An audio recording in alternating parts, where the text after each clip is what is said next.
Happy Wednesday, everyone. It's Silly Duck Wednesday. We're gonna be drawing some silly ducks. Let me adjust my camera. So today we're gonna be doing, we've got some spring themed silly ducks coming out. That's what we got. So I was like, spring theme, like what do I do? And I was like, okay, we've got St. Patrick's Day, so we're gonna do a leprechaun. Then I was also like, okay, what else is like springish? And while we've had unusually warm weather recently, I was out helping my mom take down the Christmas decorations. And I noticed that our daffodils were starting to like sprout. None of them are blooming yet, thank goodness, because they'd probably get frozen. But I was like, oh, what about a daffodil? That'd be kind of cute. And so I kind of like the idea of one like wearing one as a hat or something. And it was like, I don't know, holding its little face.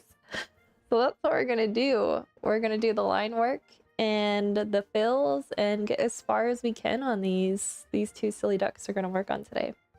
I can show you guys what I've got for the leprechaun. Let me find it down here.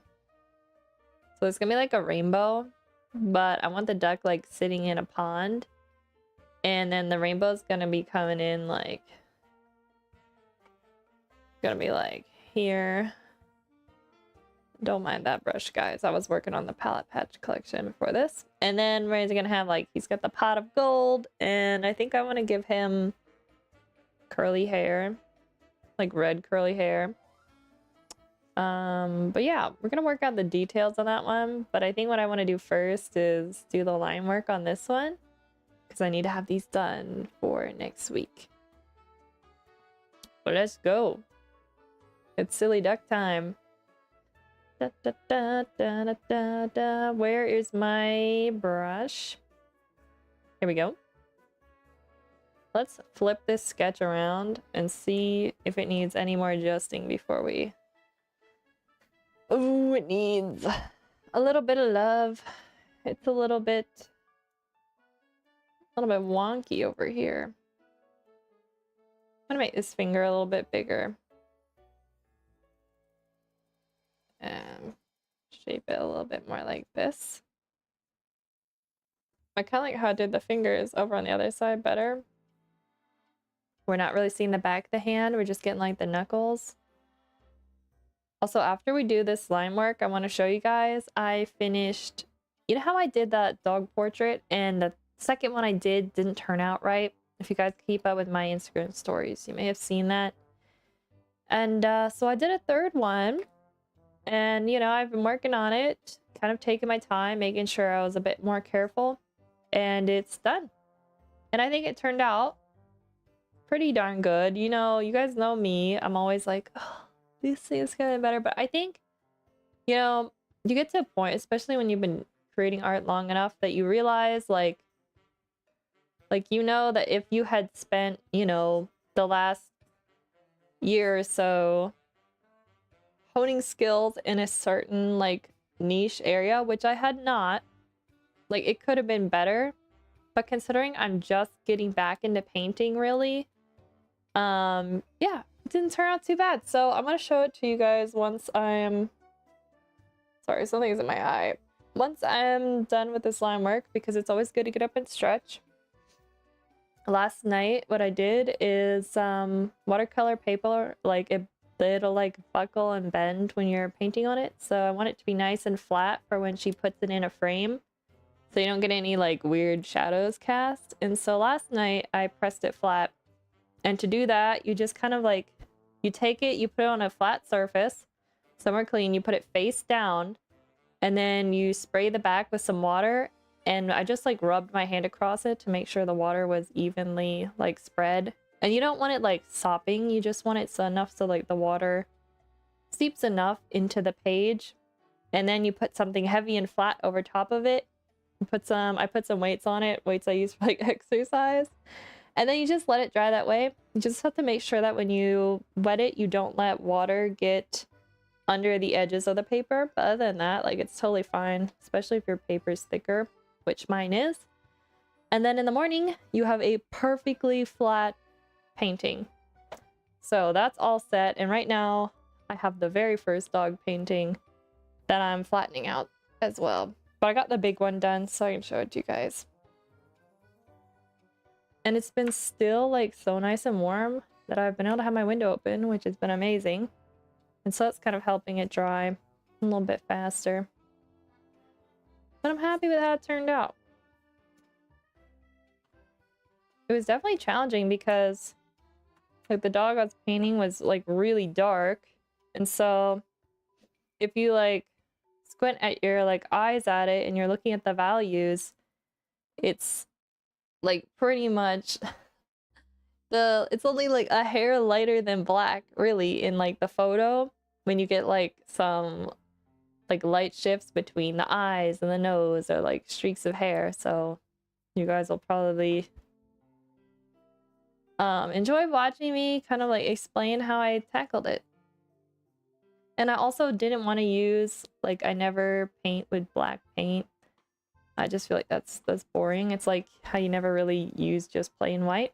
So there is a lot of color variation even though it is an all black dog. So I think it turned out pretty darn good. I may have gone a little crazy on the color, but I'm in like my crazy color era, so I don't think it's bad. As long as the values are right, it's okay if it's a little bit crazy. I think when I look back at my paintings from this era, I'm definitely gonna be like, ooh, Emma, you should have like honed it in a little bit, but you have to have your crazy color era before you can, you know, really like settle down into a more balanced way of painting. And I think that's fine. Because you gotta play, you know? You gotta play around with different styles and eventually you find the one that feels most right to you. I think I'm in that in-between stage where I'm definitely like, I'm feeling like what I'm doing feels a lot closer to like what I want and envision. I don't think I'm 100% like there just yet. I think when I do some watercolors on stream, what I would like to do is like, you know how they have like those limited palette challenges where you can only use like 2 different colors? I think it would be really good to put me through that. It would probably be, what's the word I'm looking for? Trying at times. But that's exactly why I want to make myself do it. Like, I want to watch myself struggle. I'm one of those people. I feel like I could learn a lot about being a little bit more careful with my like values when you have to rely on a bit more of that than yeah, because sometimes if you're using really vibrant colors, like are you depending too much on the color to draw your eye to a certain area? And that's not always a bad thing, but you know, when it comes to, like values and composition, those should be like the first things. Like composition first, I would say. Get the values right, and then color, I would say, comes in third. Or at least for me anyway. I'm just gonna straighten out the top of this daffodil here. So there's like 6 petals.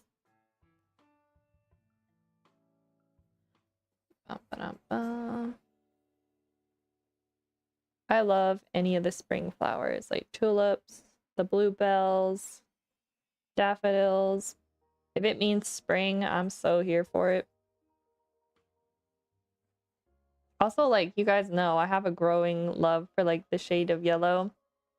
Not the shade, the color yellow, but any shade, really. But specifically, like, cooler yellows. Not necessarily, like, Psyduck yellow. I'm talking, like... Let me show you guys. Because I do already love orange. But there is something nice about, like, a pale... Oh, that's not pale. That's very neon. But like, maybe something like that. There's something very pretty, and it's just very, I guess, like lively. You know what I mean? It just makes you feel happy when you look at it.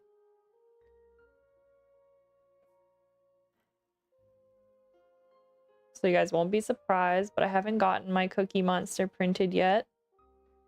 But it's gonna happen. It is. it's tough because it's like one of those things where like there's a couple other things I need to buy, and it's like to spend the money to get prints right now isn't on the top of my list, but I really want to get it printed. So I just need to do it. Also need to get that artwork printed for my mom that she wanted. I think this petal's too long down here. All right, let's flip this duck around.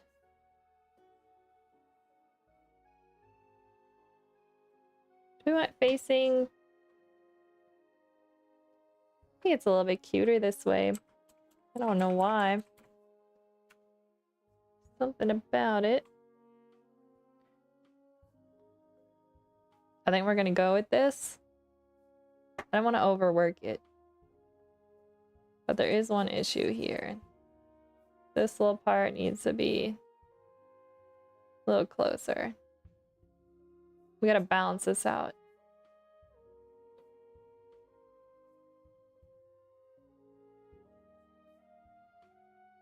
Okay. The happy little eyes. Put the eyebrows in. I was thinking I would add like little blushes to the cheeks too. You guys know I love doing that. This is gonna be so cute. All right. I'm like so happy for the time change. I know it's really tough though. Like in the mornings, I have been dragging. Like it's been bad. This morning though, I, much to my dismay, put my phone across the room, so I had to get up to turn it off. It was not fun, but I was like, okay, I'm finally up on like at a proper time. It definitely takes me a lot to change, but for me, having that extra light in the evenings, especially since I work till 6, just having the sun still up when I'm finished working, like mentally is really good for me. It feels like I have a little bit of time where I'm not working before the day's over, and it just feels like it's like I know I don't physically have more hours of like not work time in my day, but it feels like I'm not just going right from work to, oh, now I need to get ready for bed. You know what I mean? Like there's that hour of sunlight where I can go for a walk, or I don't know, even just like sit on the porch. Or even if I don't do anything outside, it's still like you see it come through the windows. And it's been so warm. I've had my window open like every day for the past 3 days. I know it's just like an odd warm spell, but I am absolutely loving it. I'm trying not to get too attached because I know it's gonna get cold again. Like, Emma, do not get too attached. It's not May. It is still the beginning of March.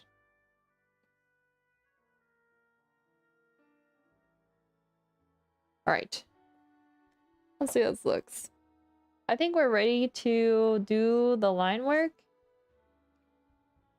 I'll just fix this petal a little bit here. Righto. Let's do it. All right, we're gonna do the head. Yes. We're gonna do the head first. Ba-ba-da-ba, save the layer. If you guys check my shorts on YouTube, I posted my Bruno Mars Risk It All Silly Duck today. If you guys want to see how it turned out, because I know I did some of the line work last week with you guys, but I didn't do the fills. And I have a confession. You better believe that I semi-cheated on the stained glass windows with the line work. I was like, how am I gonna replicate this? So I cheated a little bit and I traced. But, you know, sometimes you gotta do what you gotta do. You know, I was like, I could spend hours doing the window freehand. Like, I know I'm capable, but it's like, it's just one silly duck. So I'm not gonna sell my soul just to get perfect. Like, I don't get to the point where you're like, yeah, I don't have to prove anything to myself that I can do it. Like, I know I can do it, but like, I don't want to spend 5 hours doing the windows. So, I mean, I still drew them, but I had to like trace over it. I'm like, some people use the grid method, some people trace. Like, you gotta do what you gotta do when you're on a time restraint. And I knew it was gonna take a long time to color fill, so I was like, I'm gonna save my energy for that. And I think the colors turned out really nicely.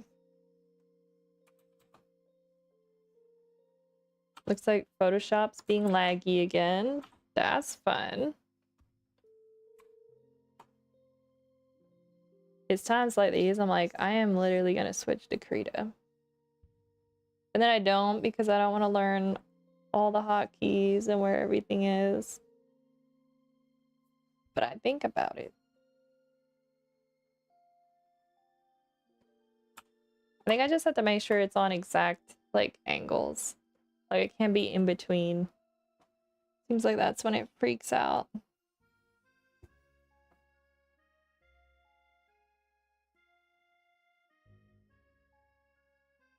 Let me turn up this music a little bit for you guys. Some of the songs are quieter, so I need to turn them up.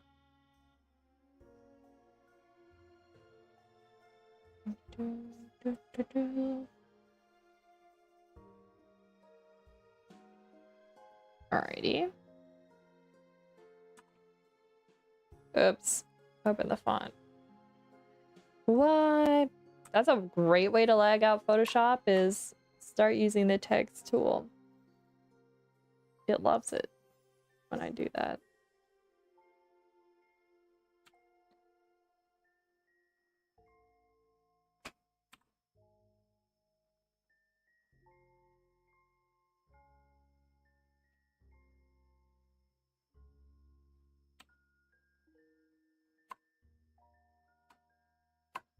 Come on. Maybe if I turn it about here. See how it does. Alright, that seems good.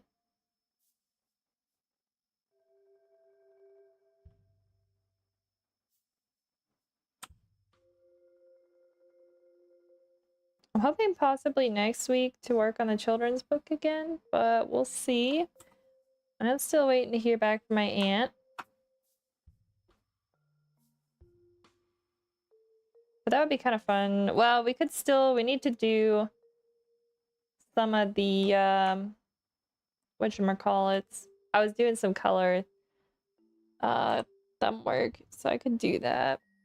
Gecko, hello, welcome back. Alright, let me move this. I think I put the bill on a little bit crooked. There we go.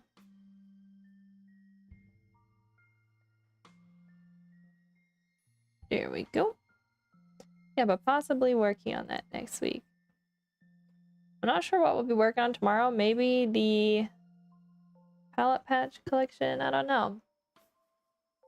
We'll see. Alright, I think that's good for now. Let's do the flower. Gecko, we are doing a spring theme silly duck, and this is going to be a daffodil. Well, a duck dressed as a daffodil.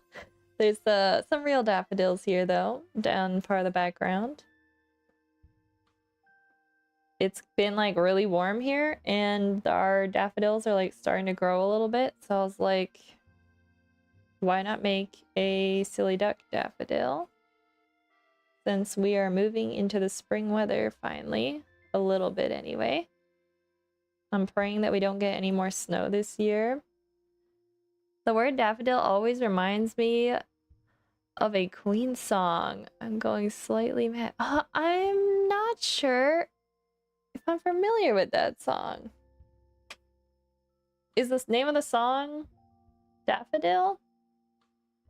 I'm going to look this up.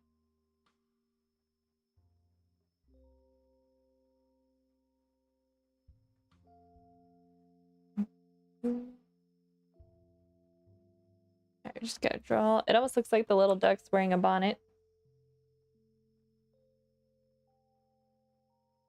There we go. It's gonna be so cute. Hold up. This is... Guys, I swear I can draw an arced line.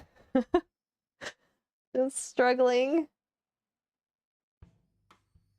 Okay, there we go. Da, da, da. Da, da, da, da, da, da. The song is... Oh, that's the name of the song? Daffodil's one of the words in it. Yo, let me look that up on Spotify and add it to my liked songs so I can listen to it later. I always like finding new songs, so...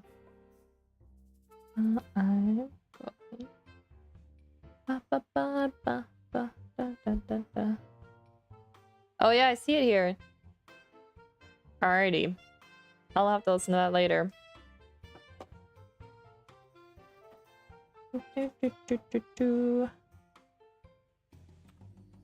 I don't really know too many songs. Too many Queen songs, actually.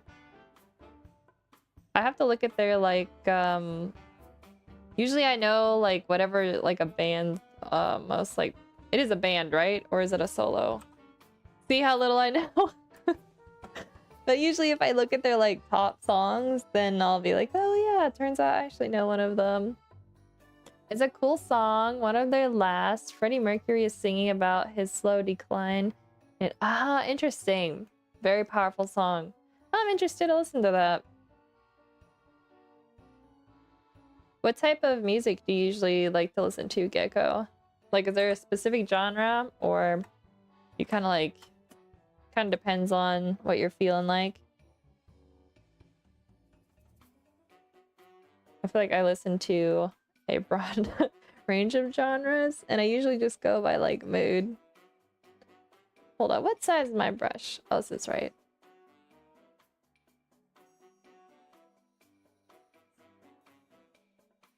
Alrighty. I think it's okay if the petals aren't perfect because it's a flower. They're very organic. Da, da, da. Let's see. I had a reference of a daffodil here. Let's see. I think I'm getting the petals about right. There is like a little line that kind of comes up. Like little lines. This shape. I like older rock music from the 70s and 80s. I find the era's music very inspirational. Yo, I love 80s music. I feel like I do listen to some 70s, but I'm not as familiar with that decade. But like 80s, I think my mom listened to like a lot of 80s songs when we were like growing up. So I just kind of like got used to hearing them. But yeah, the 80s was a great time for music.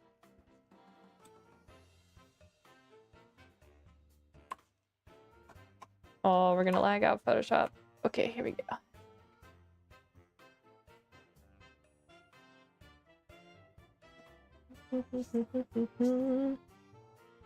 There we go. Rotate this again. 80s were awesome. There are so many songs from the 80s that will never get old. It's so true. It's honestly like, I guess that's kind of like defines what a classic is. Like, it really withstands the test of time. Like, it doesn't matter what generation. I think everybody can agree that like there are songs from the 80s that are just, they're gonna be always good songs.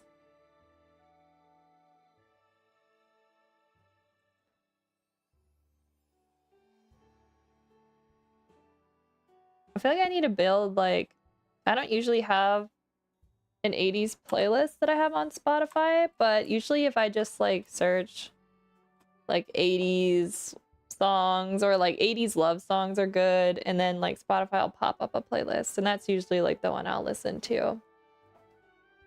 Because it usually has whatever my mom used to listen to in there. And then sometimes some new ones that I've never heard, so that's always fun.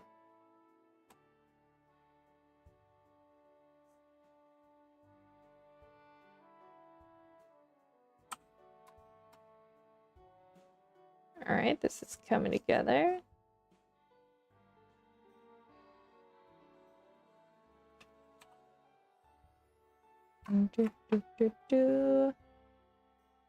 Actually, I think these petals would overlap. I shouldn't be drawing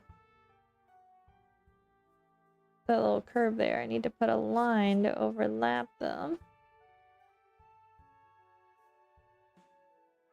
There we go. Yes, there is still much to discover from the 80s. It's so true. Do you have like any favorite 80s artists or like songs that you really recommend that you think maybe I haven't heard? Because it would be fun to discover some new 80s songs.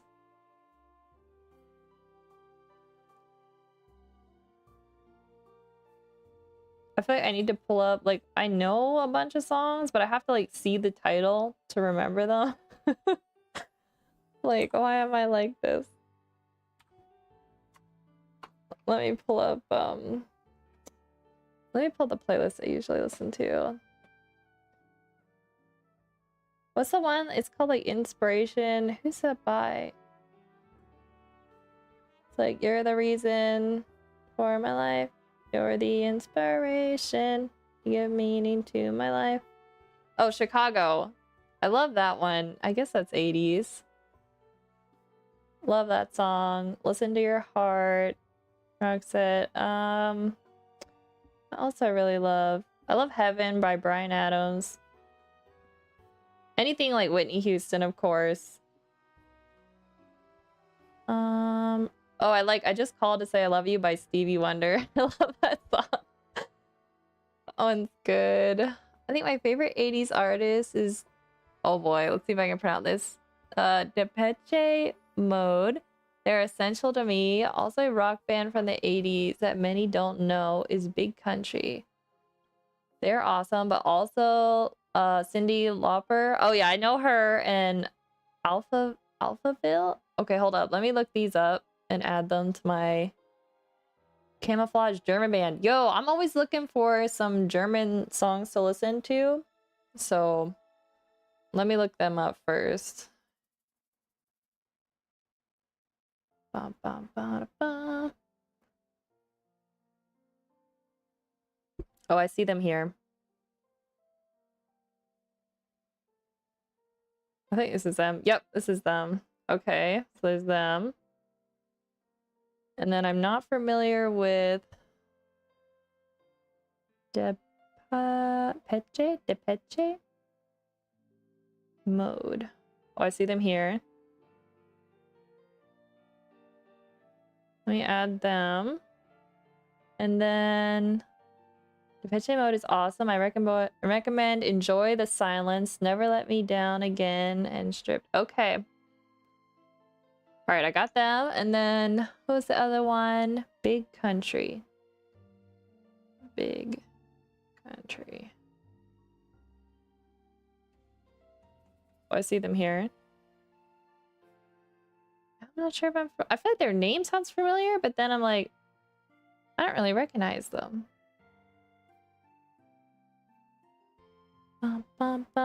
Oh, it's pronounced Depeche. Thank you. Really cool that you're looking them up, by the way. Oh yeah, man, I mean, other than, okay, the one thing, like one genre of music, and I tried really hard with an open mind to like, I tried like, what do they call it, like death metal, like screamo stuff. I couldn't like that. I couldn't get into it, but I appreciate it, right? But like every other music genre, like it doesn't matter what year it's from, like I pretty much listen to everything. Okay, what was the other one? Alphaville. And I listen to music like all day while I work, so. Oh wait, they sing Forever Young? I know one of their songs. Okay. Yeah, because that was in the, I don't know if you're familiar with the Napoleon Dynamite movie, but it was in that movie. Alphaville song, Big in Japan is awesome. Okay, I'll add that one. Make sure I listen to it first. All right, I'm gonna have a bunch of music to listen to. Very good. Alrighty, let's get this little daffodil duck going. I wish I could listen to like music on stream, like from Spotify and stuff, but can't really do that. I'm gonna get copy striked. But it's probably better I don't, because I have a tendency to like sing along with music, and I don't think anyone wants to watch me karaoke while I draw ducks and stuff. Especially not with the mic I have right now. Alrighty. Put some lines here, through that, and do two here. Alright, now we need to do the hand.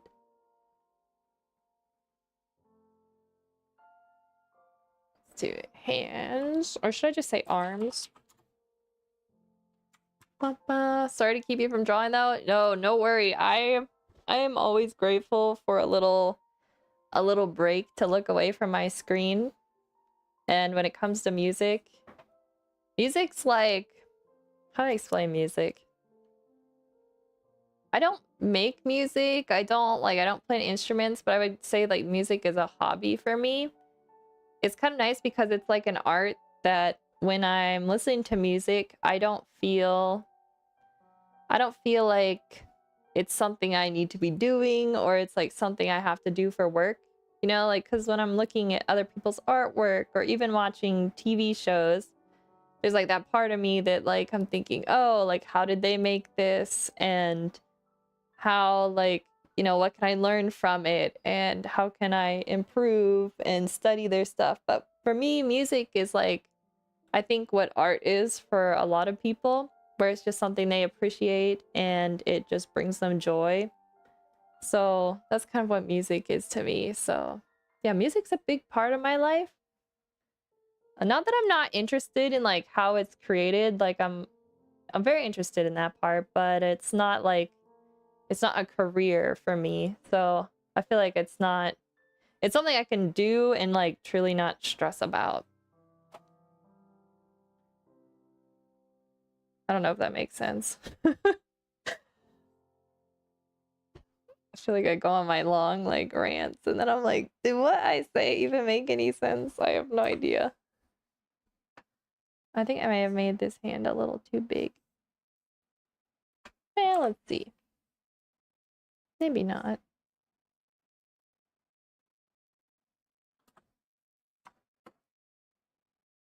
Alrighty, get the little hand in there. I think this is gonna be fun to color because we're gonna have really cute like yellow shades. Let me fill this in a little bit here. Arms, just in here. There we go. Alright, here's what I'm noticing. I like the hand on the right, but I don't like the one on the left. What if I draw the one on the right and then I just copy it over and modify it a bit? I don't like how it wasn't quite matching up, you know what I mean? I think true inspiration knows no limits of genre, and a visual artist can inspire a musician and vice versa. That's so true. And that's what I love about art. Yeah, and that's a very good point. Yeah, this music and honestly any of the arts is just like a big part of my life in the sense where I appreciate them all. Although I do feel like there's times where I wish I could like, I mean, and granted I could do if I wanted, but I do like, I think I would enjoy songwriting. But I think I can also tell my stories through my artwork, which is fun. So speaking of music, I think the album, I forgot to put it on loop. All right, let's run this back. There we go. Okay, what was I saying about coloring these? Okay, what layer? Oh, that's right. I was gonna copy this, flip it,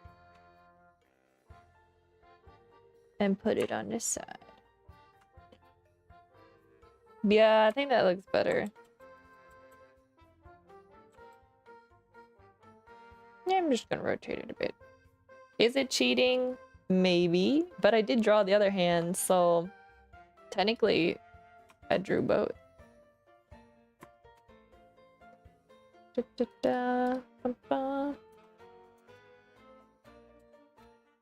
Alrighty. Let's see, let's join this line down here. Yeah, I'm hoping to get these both done today, but we're gonna see. You guys have to hold me accountable because I'll probably go a little crazy on the background on this one or the other one, and I really need to start making my backgrounds more simple. So no getting crazy with the background.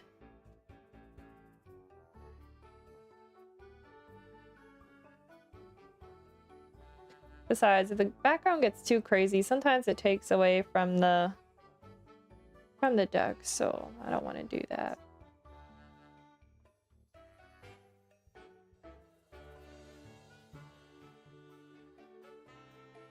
Okay.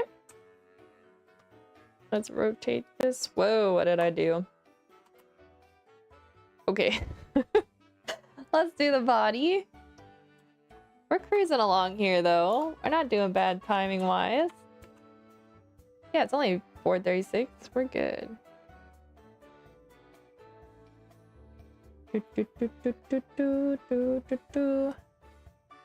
Does Germany have, like, time change? Because we just had our time change. I know, like, I don't think all the states do it here. I think there's, like, 2 or 3 states that don't. But I heard there's other countries that do it too. So I was always wondered, is Germany one of the ones that does the time change too? I could just Google it. I'm being lazy. Yes, Germany has that too, but nobody knows why anymore. It's of no real use. Yes, that's literally... I think if you were to ask anyone here in the US, like, I would say at least 80% of us would say the same thing. Like, nobody really knows why. But I heard, like, it's too... I think it's just excuses. People say it's too complicated to change it because all of our computers are used to changing time at that time. But I'm like, do we not have the technology that, like, that's not gonna throw the system? I have no idea. But, like, there's been, like, talks about getting rid of it here, like, in the US for a couple years now, and nothing has ever happened. But I'm like, I would really love for it to stop changing. Like, pick one time, like, whether it's the other one before the time we just switched to now or whatever. Like, pick one and just stick with it. Like, that is what I would like. Like, I'm a person who enjoys consistency. And so it's like twice a year, we're pretty much putting everyone through a, like, 1 hour jet lag. Like, that's what's happening. I'm like, I'm just not here for it.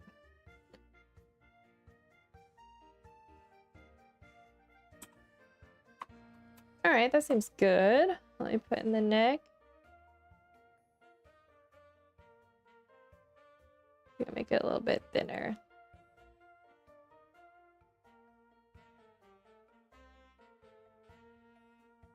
Alright, now we do the flippers.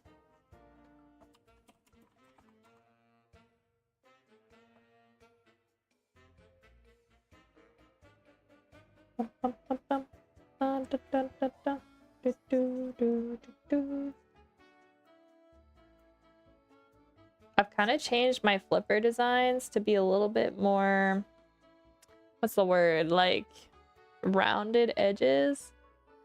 I think initially it was an energy saving measure. Yeah, I think I remember hearing that, but it doesn't really make sense either. My, like, grandmother used to say that it was for the farmers because they had to be up early, but I don't know if that was just kind of like a tall tale. It's one of those things where, like, that's like, I'm not sure if that was ever, like, fact checked, but I feel like I did also hear there was like an energy saving thing, and I feel like that makes a lot more sense. But people are up using power even after dark nowadays. It's not like, oh, if it gets dark early, we're all going to bed early, you know what I mean? Or at least not for me. Like, this isn't Little House on the Prairie anymore. We all have lights in our houses. We don't use candles, and although that wouldn't have made sense because it was for electric anyway. Oh well. One of these days it might change. I'm hoping it's one of those things where like someday I can tell my like grandkids about time change and they'll be like, what was that? And I can say it was a thing of the past. But we shall see.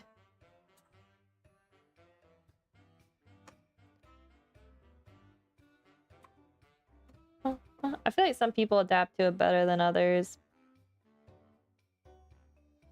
It used to bother me more when I was younger, but I've just kind of accepted fate.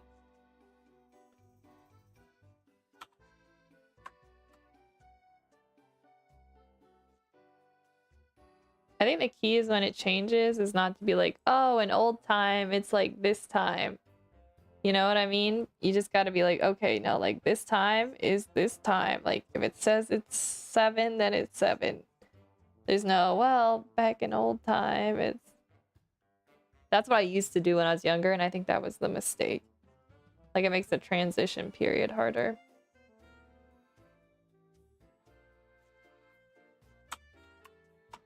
Alrighty.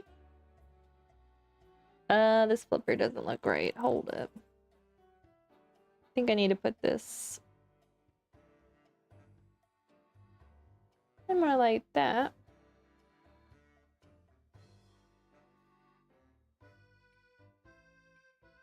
Something isn't right.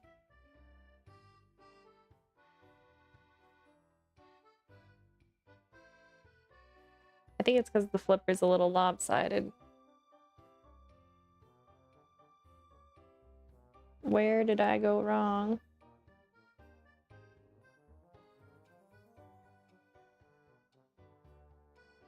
That seems good.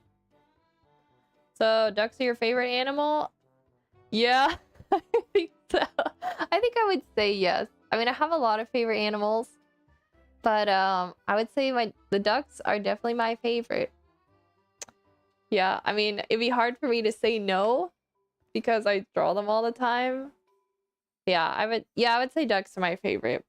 I would say a close second would probably be like beavers. But I also really love elephants because elephants are really smart. And I also like raccoons. I think they're really funny. Oh, what's the other animal? I like seals. But ducks, like we have ducks here, like on our, I wouldn't call it a farm because we're not like farming anything, but we just call it the farm. But so we have ducks, and so like I have a lot of personal experience with ducks, and they have been a very large inspiration for all of my duck drawings. But that said, I would like to draw some. Well, we gotta fix the head here. I would like to try drawing some other animals. I haven't really gotten around to doing it. Ducks are kind of my priority. Especially since I've developed like such a standard for drawing them for myself.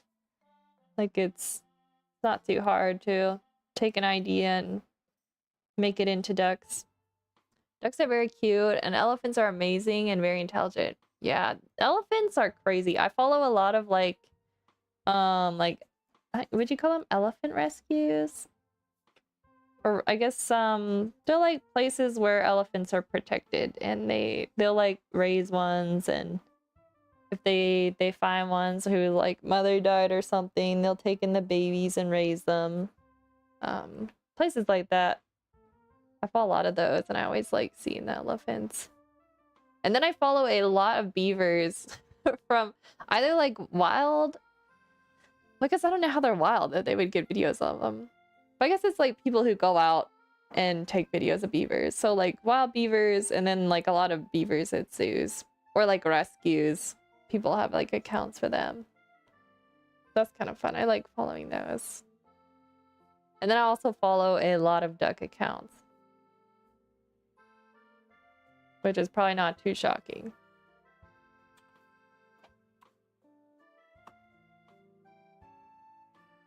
Our ducks are not like social media ducks though, because you know like how you see those ducks that just love like getting pet.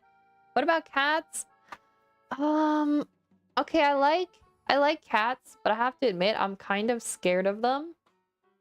But I do like cats. I don't dislike them. I'm just like, I've had a lot of bad experiences with like cats scratching me. So I'm a little scared to like pet them or hold them. So I'm a bit more of a dog person. But I think cats are like, they're nice and cute. And like if we have one, like our last cat died recently. He was really old. So we don't have any cats anymore on the farm. But I always liked him, and like sometimes he would like let me pet him and he wouldn't like scratch me or anything, which was nice. I understand cats can bite and scratch quite severely. Yeah. So I've had like a lot of cats in my lifetime that weren't the friendliest, but we had one cat. His name was Tiger. And when my youngest sister was really, really little, when we first got him as a kitten, she would carry him everywhere, and she would just like hold him like by the like his front paws, and he'd have like his little feet stick out. So he was like totally desensitized. He was like the nicest cat, and he was the one cat that I wasn't afraid to pet. And even like to hold, like he wouldn't like try to like dig his claws in to hold on. So yeah, if you get a cat as a kitten, have like a 3-year-old carry it around. And then it'll turn out to be a really great cat. But yeah, he was the one cat I wasn't terrified of. But cats, I mean, they're funny. There's a lot of like cute cat memes. But I like ducks better. Ducks can't hurt you. Okay, let's draw these little daffodils. I see many videos where cats and toddlers get along. Mm-hmm. Yep. Yeah, he was a really, really good cat. He was. But like we got so it was like him and then another cat we got with him, and she was not so nice. And I feel like my younger sister carried her around, but not as much as Tiger, and she was never as people friendly. So I guess there are just like different personalities. But yeah. Cats are nice, but I'm a bit more of a dog person. Okay, how do I want to draw? I feel like I drew these really loose, and now they're like really hard to follow. I should probably be looking at my reference. Bum, bum, bum. Maybe I should do the top petal. This petal's in front of this petal. There is like an order to it. 1, 2, 3, 4, 5, 6. I think I should probably delete this one out. There we go.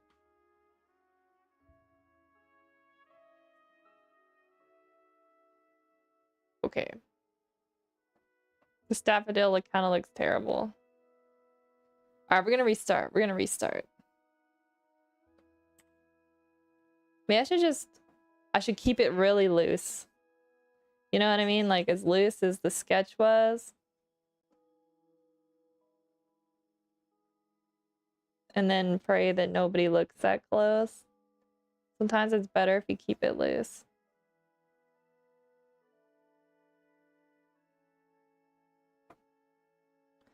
Bum, bum, bum. Do you have any pets, Gecko? Or have had in the past?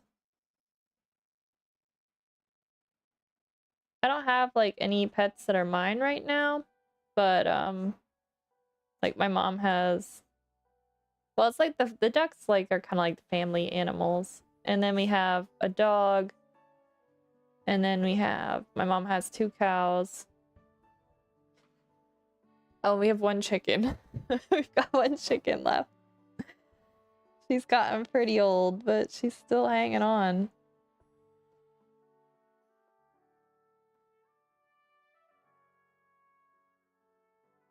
Okay, let's put this petal on. And then 1 petal here. I think once they're colored yellow, everyone will know it's a daffodil. And then it'll be alright. See, and the leaves are like tall and skinny. I used to have cats, but that's quite a few years ago. Now my brother has a cute little dog that I sometimes get to spend time. Oh, that's nice. Yeah, you know, sometimes like I'm grateful that like we like have a dog, but I'm also grateful that like I'm not responsible for her. So sometimes it's nice just to have like if you don't have the time or the space for a pet, at least having like a friend or a family member with one. That way, like when you want to, you know, play with a dog or something, you can. But it's not like you're totally committed to, you know, take care of one. That is nice.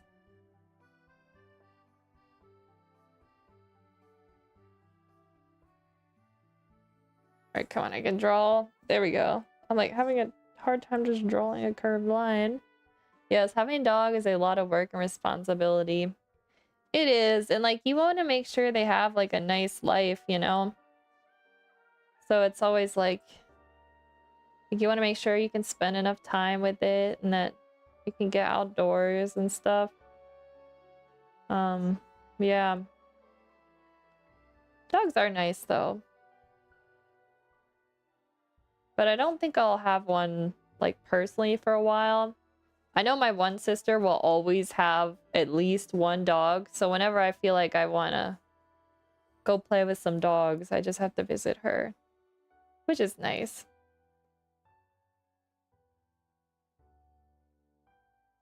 All right, I think we're ready for the color fills. I'm praying I did not accidentally draw. Nope, I didn't. All right, we're good. Where is that? Aha. All right, let's see. We need to center this on the canvas. Not point centered. What's this layer doing? Sometimes I find layers and I'm like, when did I create that? I don't even remember. All right, so we need spring colors. I'm thinking like really like light yellowy greens for the ground. But not like too yellow. Because it's gotta be bright. Let's try this out. That's cute. All right, let's turn on the white background.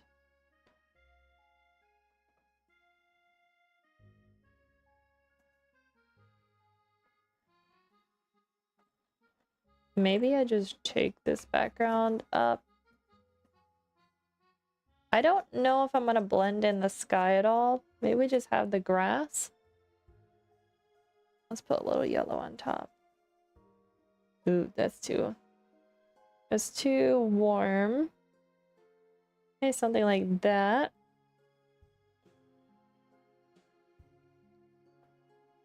All right, so for the daffodil, we want like a pleasant yellow, but not too strong. Seems good as a base. I can lighten it. Yeah, this is gonna be cute. And I'm gonna shade it with like kind of like greens. I've been doing that recently. When I want my yellows to look really vibrant, I usually hit them with some like lime green. And then it looks nice. Yeah, it seems good. By the way, I just bought a book that teaches hiragana and katakana. Oh, let's go! Very good. I think you'll probably learn it pretty fast. Those ones aren't too terrible. And the fun part is like once you learn that, you know, you can really start learning. Like you don't have to, a lot of like the beginner content for learning Japanese has like the hiragana and katakana readings. So it's really like a great step into learning Japanese. And it's also really fun to write. Definitely very fun. I wanted to get like the, like, you know, those brushes that you see in like the historical like Japanese dramas. What is the word I'm looking for?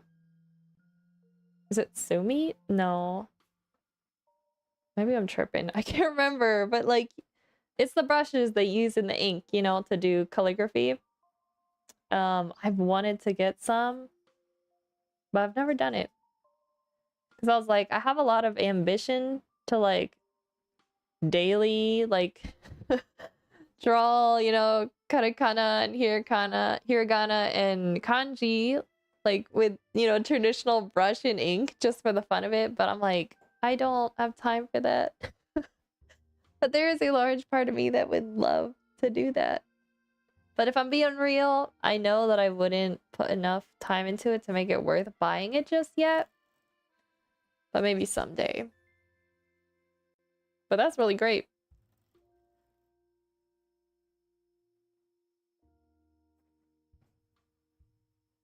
I think I remember you saying you're visiting Japan, and did you say it was in September?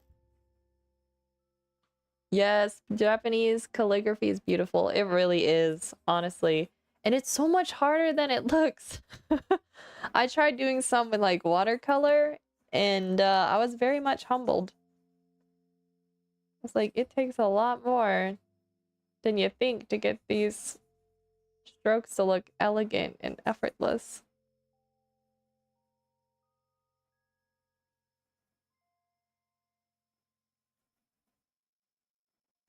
I think I might make this duck like a Saxony duck, which is like blonde with they look like they have white eyeliner. So I might do that type of duck. A friend and me are going to visit Japan in September. Yes, I can't wait. Already saving money and making plans on what to visit. Oh, let's go. Is there like anywhere in particular you so far have on like your list that you want to see? Or are you just kind of starting with like kind of like the, what's the word I'm looking for? Like the Visit Japan starter pack. I feel like a lot of people have like Tokyo on their list, but I've heard that like can be really expensive. I wonder, like, there's probably a lot of other like more niche places to visit, but I don't really know of them.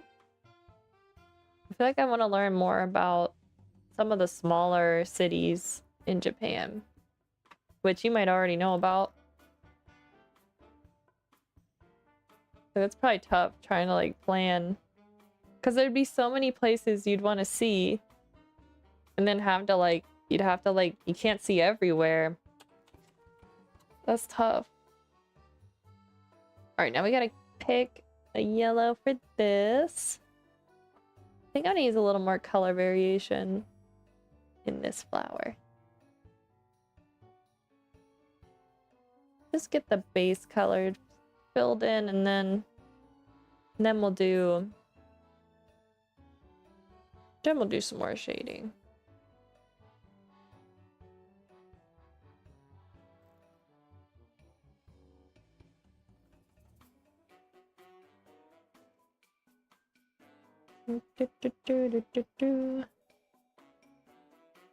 Yeah, this is a nice shade of yellow. This is gonna be cute. Or maybe I should do a more contrasty color for the duck. I don't know. I really want to explore Akihabara district in Tokyo. It's a paradise for fans of video games, retro stuff, anime, manga, and so on. Ooh, that sounds... It's a geek 7. That's what it sounds like. I'd like to see Kyoto and Osaka. Oh, nice. Yeah, I heard Osaka's really nice. I don't know too much about Kyoto. I have to look it up. Doesn't Osaka have like the big it's like a big like white castle? I could be wrong. But I feel like that would be cool to see. I love any of the like historical buildings. I think that kind of stuff is really neat.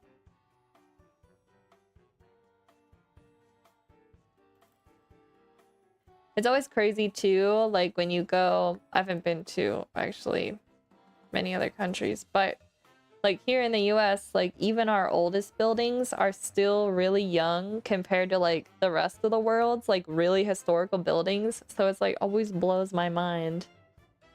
Osaka Castle, that's on the list too. I bet it's amazing. Yeah, that's gonna be awesome. Very cool.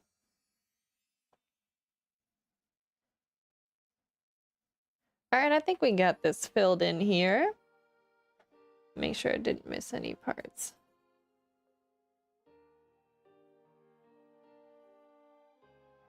All right, we also need to do, let's do the flipper. This will be the flower fill. Let's do flipper. And bill fill. Do, do, do, do, do, do. One thing that needs to be a little bit more vibrant. The oldest buildings in the US are from the 1700s or maybe the 1600s. Yep. Pretty much in that zone. When you compare that to like the old buildings like in places in the rest of the world, it's like it's so like young. It's so crazy.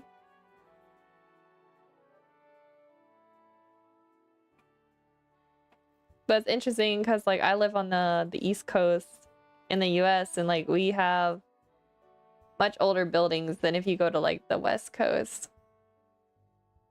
It's like I always feel like, oh yeah, we have like all the historical stuff. But then when you actually compare it to like real historical, like in the other countries, it's like, oh no, like these are just baby.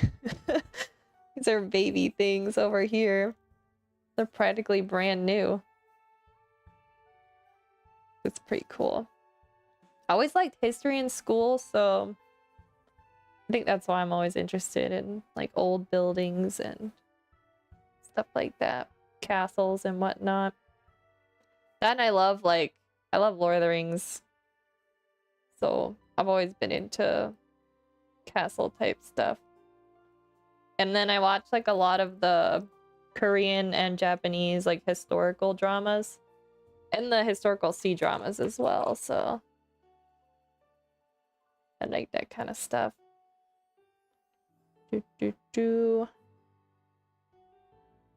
Okay, what do I want to tackle? I think I'm gonna shade the duck first, and then I'll do the flower. That's what I'm gonna do. I didn't name this layer.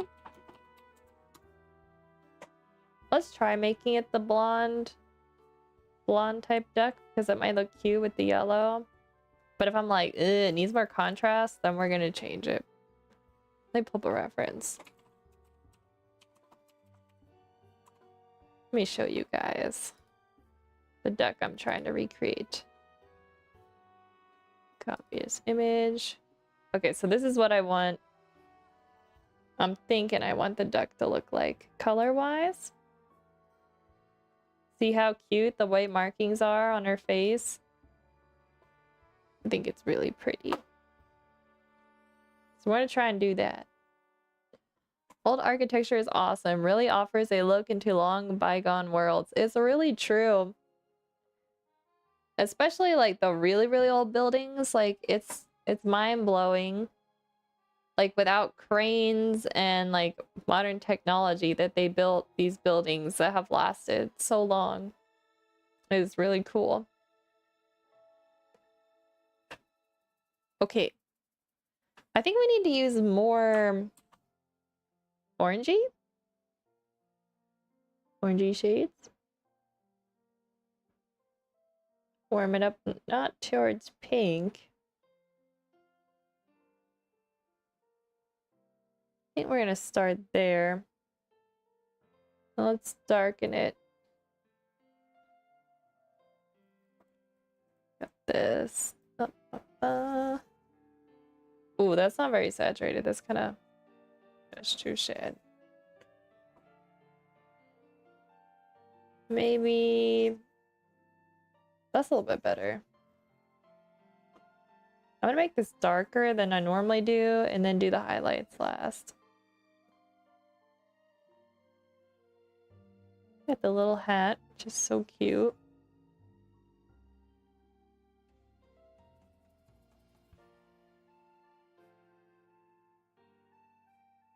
Dun, dun, dun, dun, dun.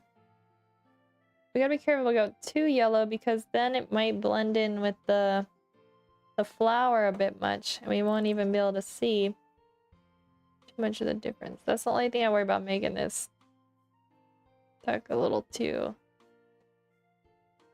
You know, maybe we should do like a brown. There's it's like what the female like wild mallards look like. That would be cute. Oh no, it's not the mallards. It's what's that breed? They have like a really scientific name because it doesn't sound like, yeah, they're called a golden layer 3000.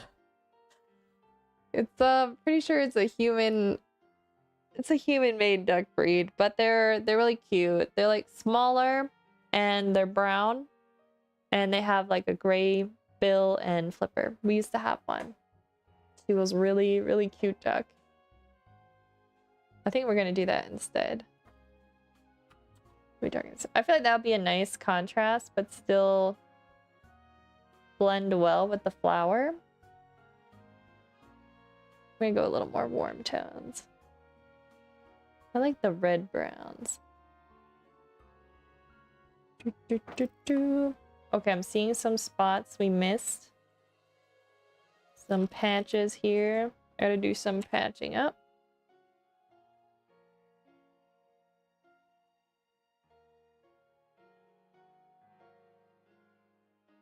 Okay. That's better. And apparently I missed some here too. Guys, I'm getting sloppy. Oh my goodness. Okay. We fix it. All right, let's darken it up with some warmer shades here. Maybe a little more saturated. Yeah, this is gonna be cute. I like the contrast here. And then they have some highlights on the feathers. But like, let's just see how this is looking on the other monitor. I think a little bit lighter. I think I'm gonna add some like pink in on the cheeks. I think that might be cute.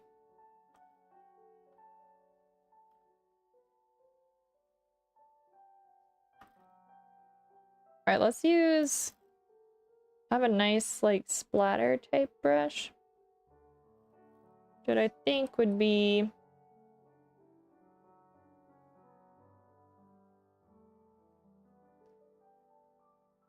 that's good. All right, a little bit lighter.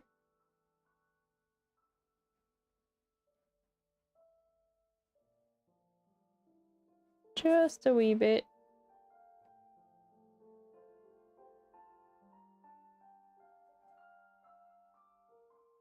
Just gonna add more on the cheeks and a little up there on the head.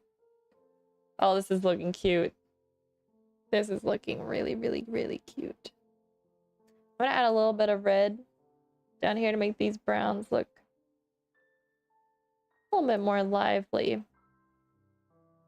I feel feel like brown can look really boring if you're not careful. But it can also look really, really, like, really pretty if you can shade it the right way. Alright, we're gonna have some shading from the hat. Alright, let's do... I'm gonna call this the blush layer. Let me grab that soft brush out of here. Looks really good. I like that. Yeah, thank you. I know it's coming together. It's gonna be really cute. Or maybe like a peachy pink. Hold up, let's see how this looks.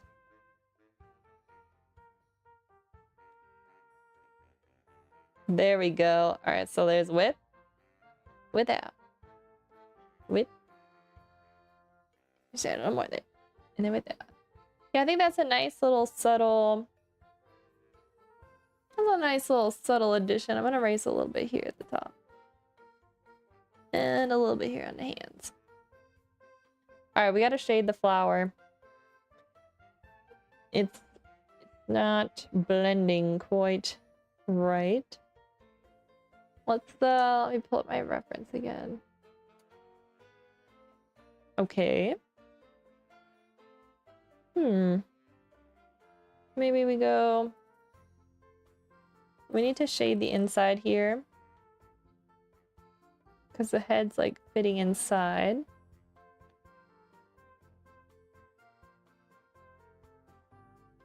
Let's darken that just a little bit more. I don't want to go too dark. We have to be really careful when shading yellow.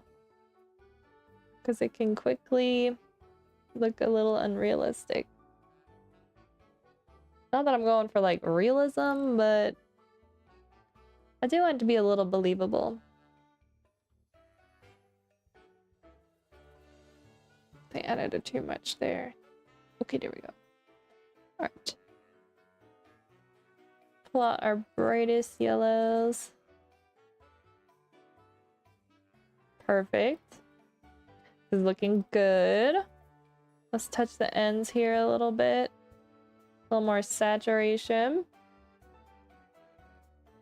Then we're gonna get in between blend here with some of the green. Alright, now we need to shade down here in the neck. A little more in the blue.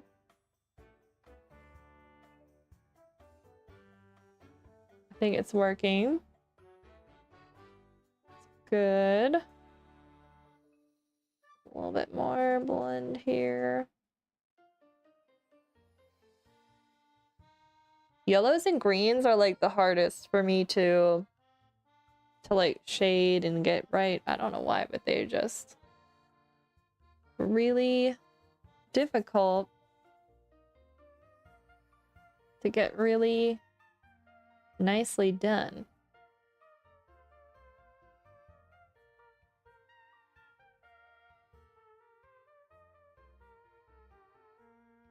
So this morning, I had like, so I've been wanting to get some for a while, but there's like a paint medium called gouache, and it's like watercolor, but it's like opaque, and so you can work from like dark to light if you want. So with watercolors, if you want to go lighter, you really can't. You either have to lift the pigment or have left the like white of the paper underneath so that it's brighter. But with gouache, you can, it's a little bit like acrylic paint, where if you're careful, you can layer it. But the beauty is that it's really easy to clean. Like you can just rinse it with water, like to clean your brushes. And the other day, I attempted to use oil paints again. And I was reminded why I hate oil paints, because cleanup is not fun. Like cleaning your brushes is a pain. And if you just want to switch between colors, like having to clean your brush every time is a pain. And so I really like I love my watercolors in the sense that like I can use them in my room. I don't have to worry about the fumes, and I don't need any like cleaners for cleaning my brushes. And so I was like kind of looking at maybe getting some gouache paints as well, because there are limitations with watercolor. Like once you go too dark, you can't lighten up again. And it's a different feel. And so there's a different process to gouache, and gouache reminds me, like process-wise, a little bit more closer to oils. So I feel like it'd be a good in-between for me because I want to be using oils, but I don't want to be using oils. You know what I mean? Do you need chemicals to clean brushes from oil paint? I'm not sure if it's chemicals. I was gonna Google this yesterday, but I never did. But you need, you could use like turpentine, I know, or, what's it called? Mineral?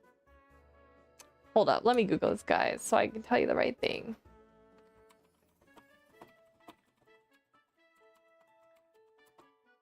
It's like turpentine. What's the other one? Mineral spirits. That's what it's called.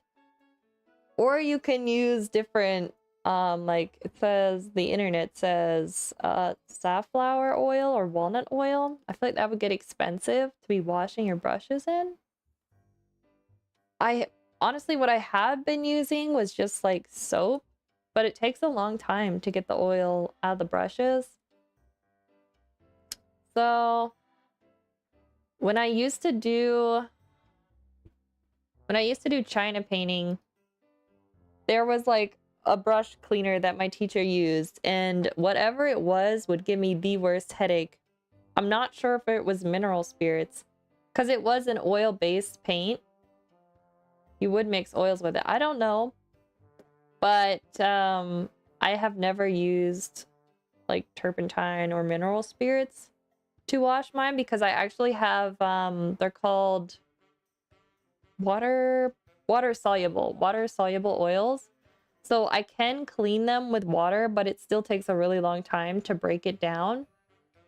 So it just takes a long time. Where with like the watercolor brushes, like you swish it a couple times in water and then you're done. And I can be a bit lazy when it comes to painting. Like, I don't want to spend 30 minutes cleaning my brushes after every session. So yeah, that's why I'm kind of like looking at the gouache. Like that would be kind of like a nice, it'd be similar to watercolors, so I don't think it would be hard for me to learn, but it would also be able to do kind of a little like acrylic and then a little like oil in like the way you can layer it. So it seems like the best of both worlds. So if I end up getting some, I'm going to let you guys know, and we might do some streams where I try to paint things and learn how to use them. Thought that might be kind of fun. And then also like they're a lot easier to like travel with, which is nice. In case I go visit some family and I want to take my art supplies along. Okay, this looks good. Only thing I should probably actually do is change the bill and the flippers to like the gray. Because this duck breed does not actually have an orange bill and flippers. Let me do like bluish. I like a blue purple.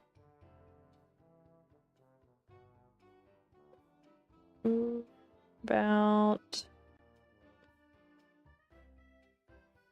lighten this just a little. That looks cute.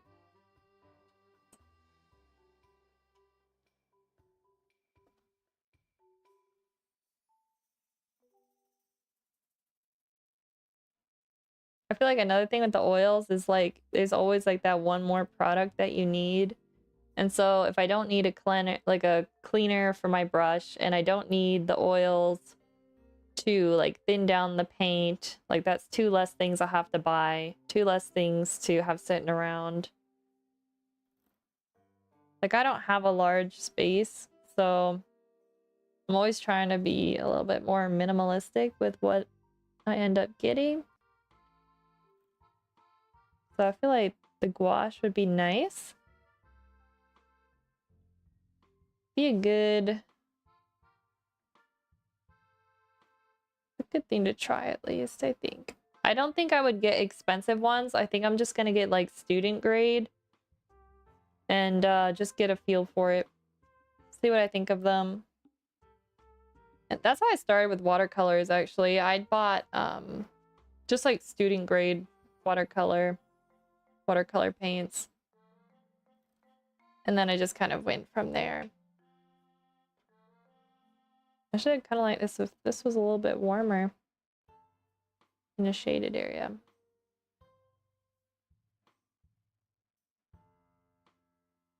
I still use some student grade paints, actually. Like, my palette consists of like both. The difference is there's a lot more pigment in the professional ones. And you can tell the difference, but if you're looking for like, if I'm doing like a lighter, more like a wash that I want more like opacity, then honestly some of the student ones like I still reach for. It really just depends.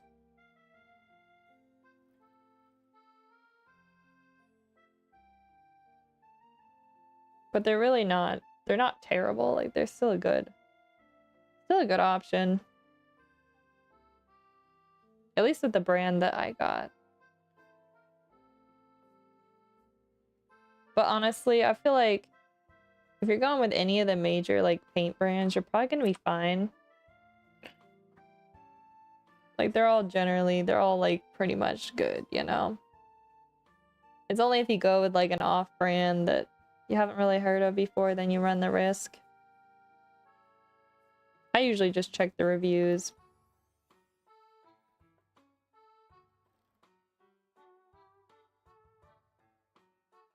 Alrighty. Guys, are we done with this? I think we're close. I just want to... we gotta make the daffodil, like, not petals, the leaves. We gotta make them darker. They're just kind of like... It looks awesome. Thank you. Yeah, this turned out really cute. It's got like really good spring vibes to it.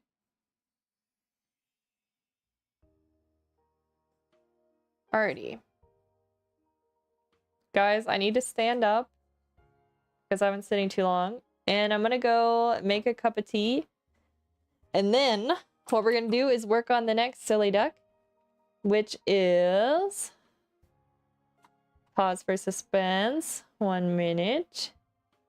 Dun dun dun. We're gonna have a leprechaun for St. Patrick's Day. And we're gonna have a rainbow. It's gonna look better than that, but it's gonna be here. This is gonna be the rainbow. And then I think what I'm gonna do is I need to turn this pot so we can see the inside. I think that would be good. I want to see the gold in the pot. Maybe something like this. I have to move those hands a little bit.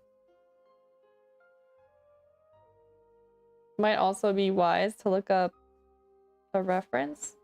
Because it's like, they say it's a pot of gold, but it looks like a kettle, if you ask me, you know?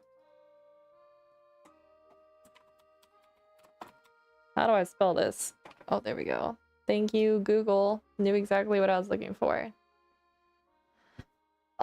So it looks like the leprechaun usually has a beard too. We could put a beard on the duck.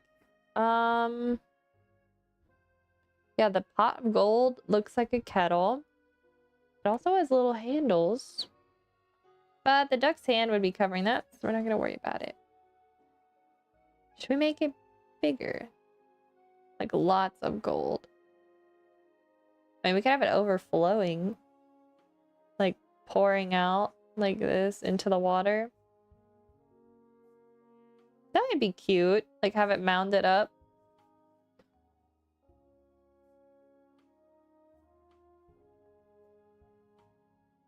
There we go.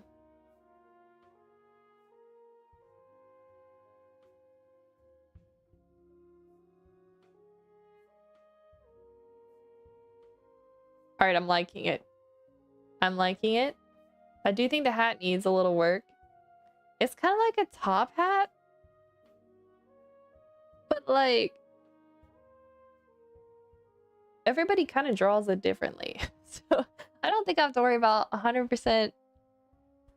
I mean, I don't think everyone has seen a leprechaun, so you know, I don't think anyone's gonna be like, that's not how they look. So I don't have to worry about that. Maybe at the edges come up. I kind of think it's cuter.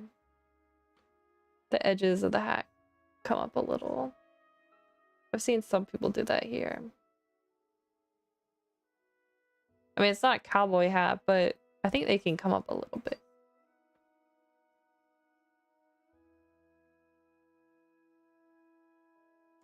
Do, do, do, do.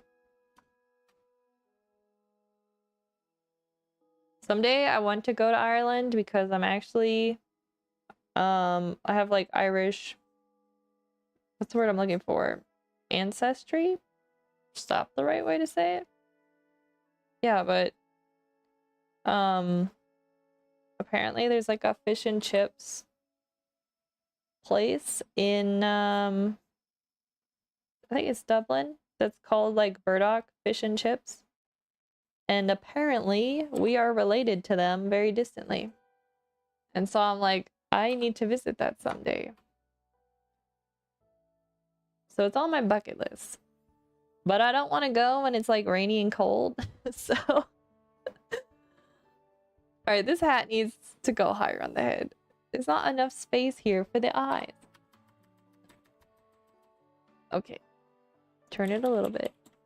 Also, like, Irish accents are amazing. Like, absolutely love Irish accents. I wish that, like, maybe if I lived there, I could pick it up. I don't know.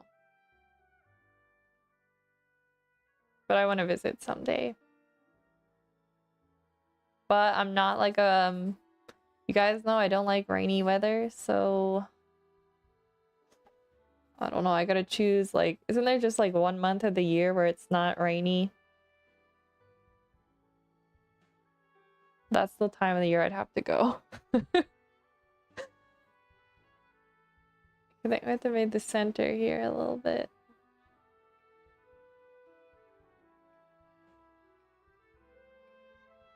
And then there's a little buckle on the hat, typically. Ireland is amazing. Would like to travel there too. Yeah, I think it would be really fun to visit. I feel like if I go, I don't know where exactly I'd want to visit. The only place I really know of is like Dublin. But I'm sure there's like way more. I think what I do is like look for, like, you know, there's like YouTubers who make like videos about the best like niche places to visit in, you know, certain countries. I'd have to watch a couple of those. I mean, of course, like the fish and chips place. But like I also want to see like the countryside. And I know they have like some castles over there, which would be fun to see.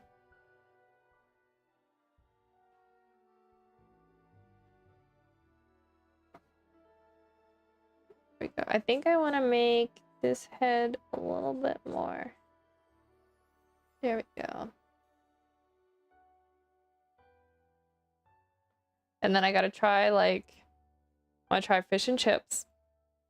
I gotta try, I don't really drink whiskey, but I'd be willing to try a little bit of like Irish whiskey. Yeah, I just want to try like whatever the food is that's really popular over there. Any food I would be down to try. I think my brush was too small. Okay, I know I said I was going to make tea, and then I very much started working on this. Alright, do we add a beard? Irish pubs are very cool. Yeah. Oh, you know what I want to learn? Because like I love the music. I love Irish music. I want to like, what they like the dance like that, to like any of like the Irish dances. They look really hard, but like how fun would it be to learn some of those and like be able to dance like in the pubs to the music? Like that's just like, I don't know why, but that's kind of like it's like on my life bucket list. I just feel like that's such a vibe, you know what I mean? Like, where else do you find that?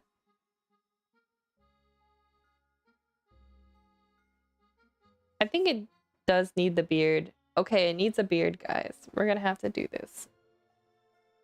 Let's figure this out. I did a Santa Claus, so I should be able to do this. Maybe just like here, here, and then like the sideburns, and the beard come down. All right, that works. Are we gonna have him like have a jacket on? I feel like the pot kind of takes up a lot of the space here. Like, how do I navigate putting a coat on this little duck if I can't really see it? That's gonna be a bit of a challenge. I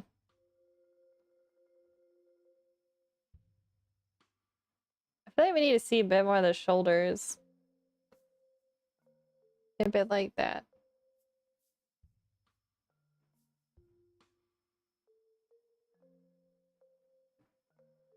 Okay, that's cute. And then let's move the body in a little bit closer here. And we'll have the tail sticking out of the water as well.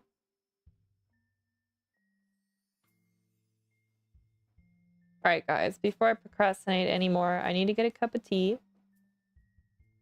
And then we'll finish on work at this. And then when I come back, I need to show you guys the dog portrait I finished. See, the water was like here. And I would probably cover about here. We have like the leg bends there.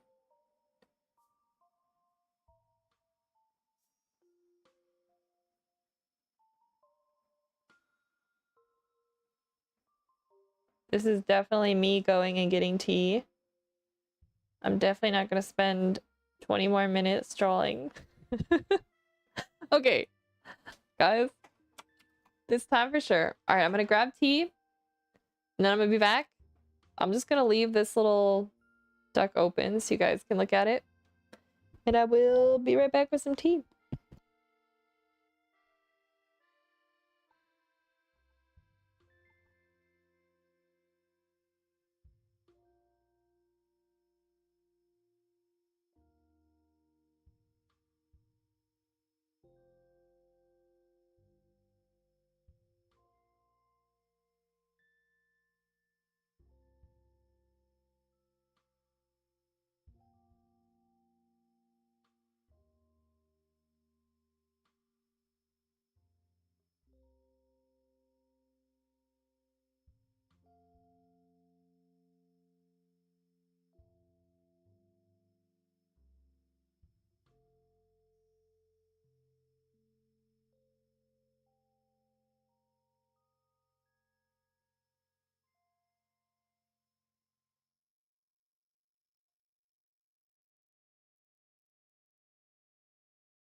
All right, guys, I'm back.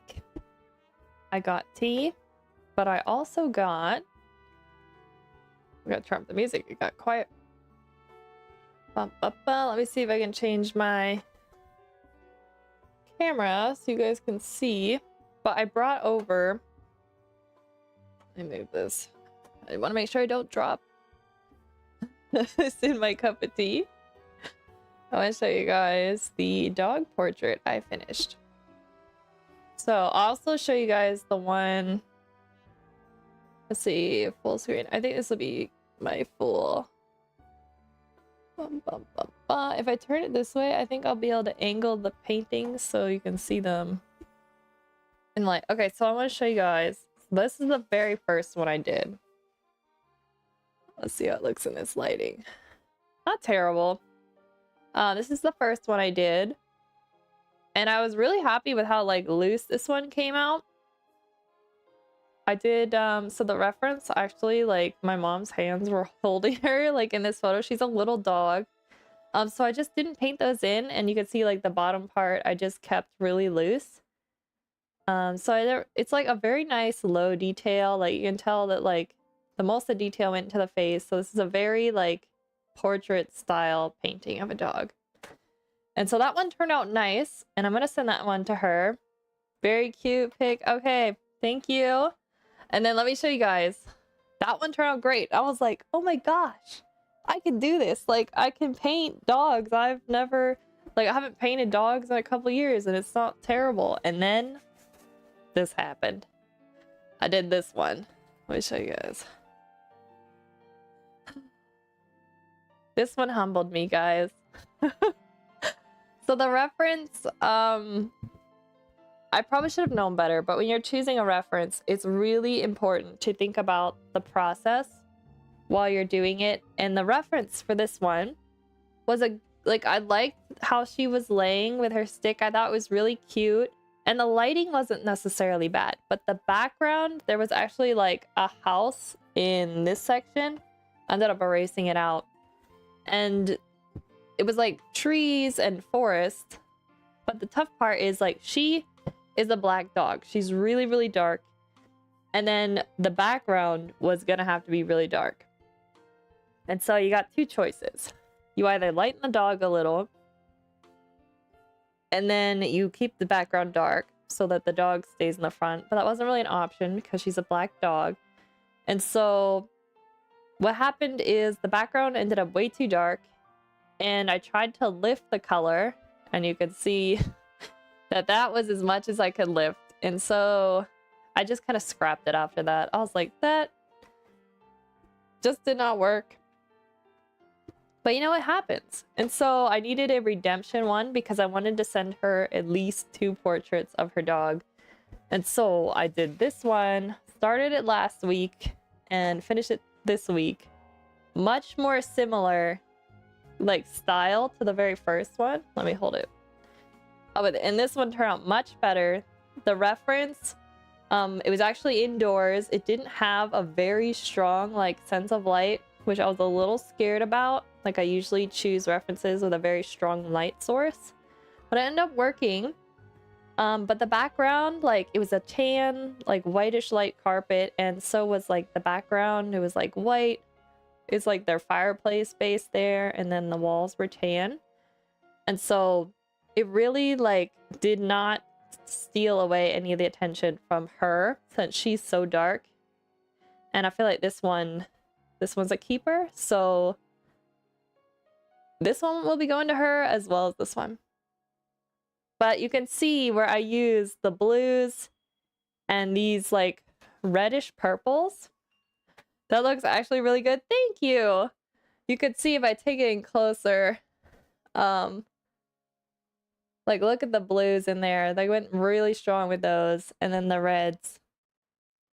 I just really wanted to bring it to life, and I use, though, you could see a little. I have a pigment. It's called Payne's Gray, and it's kind of black, but it does have a little bit of a blue tinge to it, and that's what I used here on like this back foot and a little bit up in this section. And then in like here, just ever so slightly, but most of the other dark places are either we get that blue, which I use to create like the bounce light coming through the windows of the house, which were like kind of like to the forward and side of her when I took the picture. And then a lot of the other like shadowed light I did with the warm like purpley red colors. And then also I did a lot of cooler tones in the background. So we're getting like, it's not showing it too well with the lighting I have now, but it's actually like a green, like an off green blue back here, almost like a sea green, like very subtle. And then as it comes into the foreground, we slightly like lighten up, we get into yellows and then warmer like reds up here. And I ended up making like the carpet darker than it was in the original reference, but I felt like if it was too light, it made her look kind of like a sticker, and it just like popped her forward way too much. So I darkened down like the carpet area and her shadow here, just so it felt like more like she was, you know, there. Because, you know, the camera sometimes does lie where it will make things brighter or darker than they really were. And then back here, she has her little, this is like her little dog basket with all her toys, but she like rips them all out. And so she had it like spilled over in the background, which worked out really cute. I feel like it adds a little bit of a story element to it. And then she was like perfectly posed, pouncing with her toy. So I'm really happy with how this one turned out. And it's a big painting, which is nice. But then there's also the smaller one, which she can have, you know, in case she wants to hang it maybe in a room where like she doesn't have like as much wall space or something. So she has like some options depending on where she wants to hang them. But I'm just like super happy it turned out, because yesterday, I'll have to show you guys, let me show you guys what it looked like before I started working on it yesterday. Let me go back to my tablet. I was really worried because I can show you. So I had drawn a little bit. I had painted a little darker in, but this is what it looked like yesterday before I really got started on it. And so I did a lot yesterday on it, but you could see it was like still very, very light. I was very timid still. And I knew I had to push those darks. And the tough part is there is a sketch underneath that the more I darken up, the less I'm going to be able to see. And the sketch, you can see a little bit under here, was kind of like my guide to where the eyes need to be. And as soon as I got as dark as it actually needed to be, there is that moment where like, you no longer see the sketch and you have to start, you have to start thinking like, okay, if I put it down, there's no perfect little guide telling me where the eyes are anymore.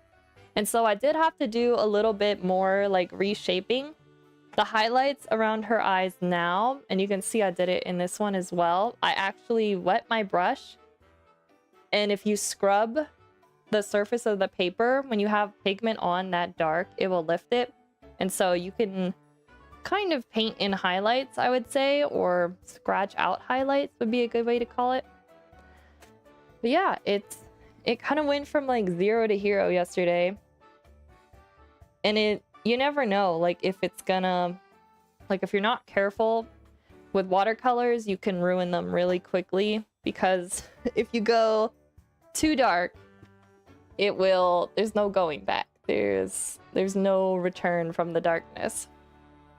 So I was really happy that it worked out, because I didn't want to do that painting again, because I knew that I loved that picture and I would paint it again.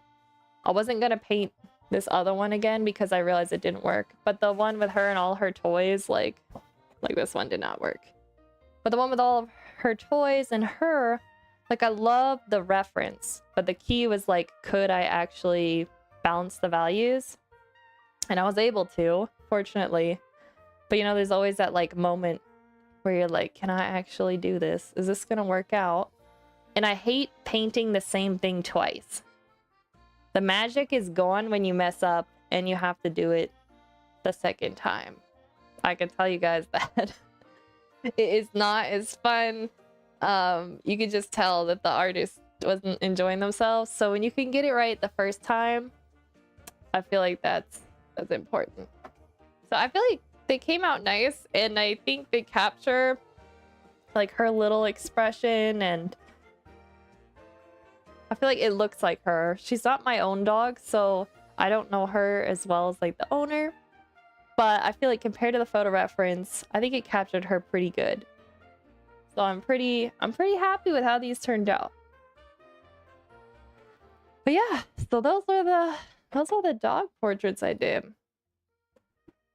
I'm thinking now I need to like, cause like years ago I did portraits of my sister's dogs, and they weren't really that good. But I would like to do maybe them again in watercolor. Like that would be kind of nice, like a redemption dog portrait. Since I'm on the roll of doing dogs, and maybe I'll do that. But I don't know. All right, let's see how the tea turned out.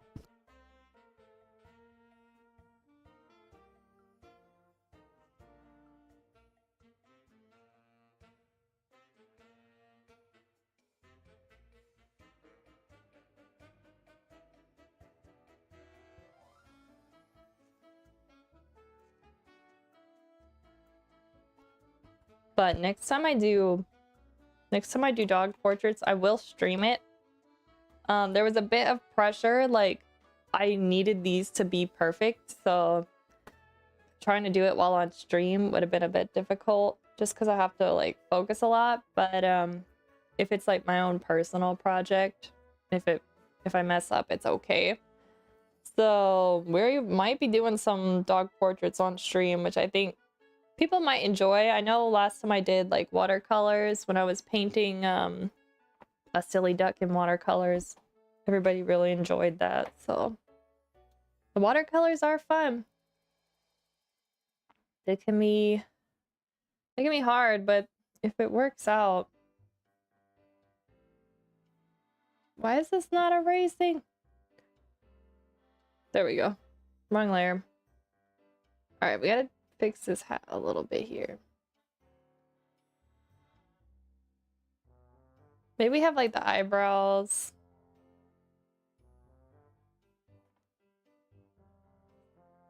Where'd she?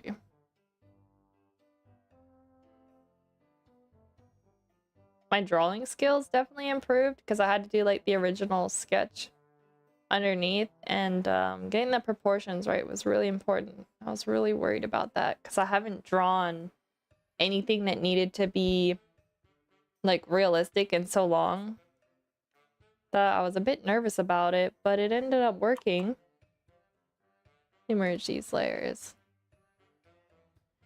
So I'm like, all right, those skills are not completely gone. I was definitely rusty, but because of the paint studies we were doing on stream, I think that really helped ease me into trying to like be a little bit more accurate with my shapes.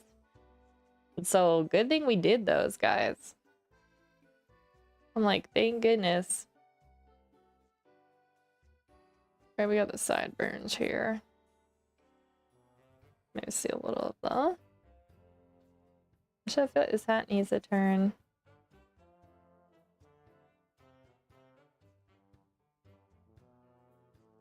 Here we go. You know, something I was thinking it might also be fun to stream is I actually really like making like my own jewelry. Whether it's like beading or I do a little like wire, I wouldn't call it wrapping, but I mess around with it a little. I like using what I can find like around and seeing if I can turn into jewelry. I do a lot of stuff with beads mostly. I thought that might be kind of an interesting little side shoot of art that I could stream, because it's something I'd like to get back into doing. I used to make a lot of like earrings and necklaces and bracelets, but I haven't been doing that as much. And it's really fun to make like as gifts for people. So that would be kind of fun.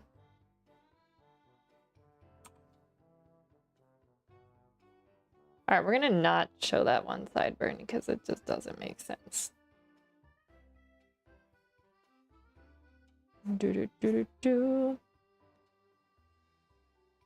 But yeah, low-key thinking I'm gonna end up getting some gouache paints. I really, I keep thinking about them. I really want to try it. I almost like impulse bought them a couple months ago, but I don't like the impulse buy things. So I was like, no, I'll wait. I'll try to follow some artists who use it and, you know, leave it on the back burner of my mind. Because I do have watercolors, which are similar. But after trying oils again, I was like, I like them, but they're just way too messy for my setup at this point. So I was like, yo, what about gouache? Okay, how's that look? Kind of looks like Abraham Lincoln. I feel like that's not what I was going for. I think once it's green, once the green goes in, everyone's gonna know it's a leprechaun. Okay, let me look up. I think maybe he needs a jacket. Maybe not. Okay. Some people draw him with like a bow tie. I feel like that makes him a little bit more modern. All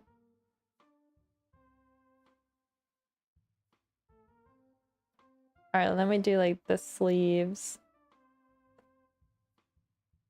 Let's do that. And then like the little cuff link there, which we should probably make gold as well. Let me erase out. Maybe make the arm. Yeah, that looks good. And then maybe we'd see a little bit of the sleeve on the other side.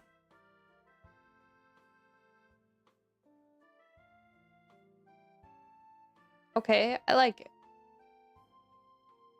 Does the jacket end like here maybe? Yeah, let's have it end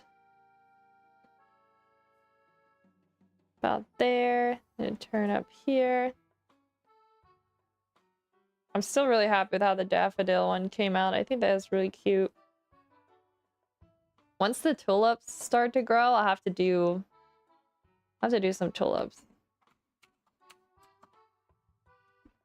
All right, make sure this is saved. Bum, bum, bum, bum. Also, it's gonna be really fun, like making the rainbow and shading it in. Also, want to make like the gold pot glow a little. That would be kind of fun. Okay, let me put these in a folder. All right, how did Google spell this? Lep 3 A-U-N. Okay.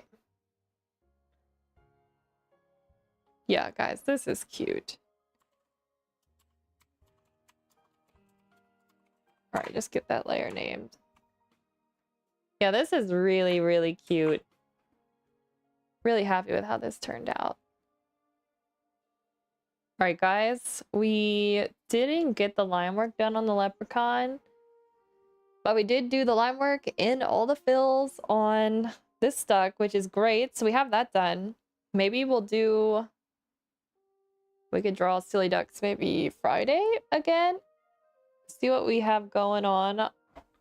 I did finish all of the illustrations for the orange palette patch collection, and I started working on the pattern print for that. Well, I'm not 100% like sold on what I came up with. I can show it to you guys quick. So I'm thinking we're gonna probably work on that tomorrow. Let's see if it'll open. It's a big file at this point. Yeah, I was playing around with adding some textures on it. We definitely need to work on the placement, but the vibes are there. And the vibes are what's important when it comes to these collections. That's how it starts. You pretty much just have to like move things around, play around with it, adjust like the scale of items, how packly, like how densely it's packed. I think I want to thin it out a little bit. I think they're too tight at this point. But you know, you start somewhere. But I liked I put this like gingham pattern behind it. I think that's cute. But you can see the illustrations turned out really cute for all the different vegetables we did. Also looks nice with this texture over it. I'm thinking I like that. So we might play around with this tomorrow. We have to do all the illustrations for the other color palettes. And so I think the next one we were doing was red. So that'll be kind of fun. I like working with red. Yeah. Guys, I'll be catching you all tomorrow. Thank you everybody for hanging out. Gecko, it was nice talking to you again. It was fun showing you guys the dog portraits. I'm getting hungry, so I'm gonna grab some dinner. But I hope you all have a good rest of your day. And I'll be catching you all tomorrow. Was a great stream. Thanks, Gecko. All right, everybody. Bye.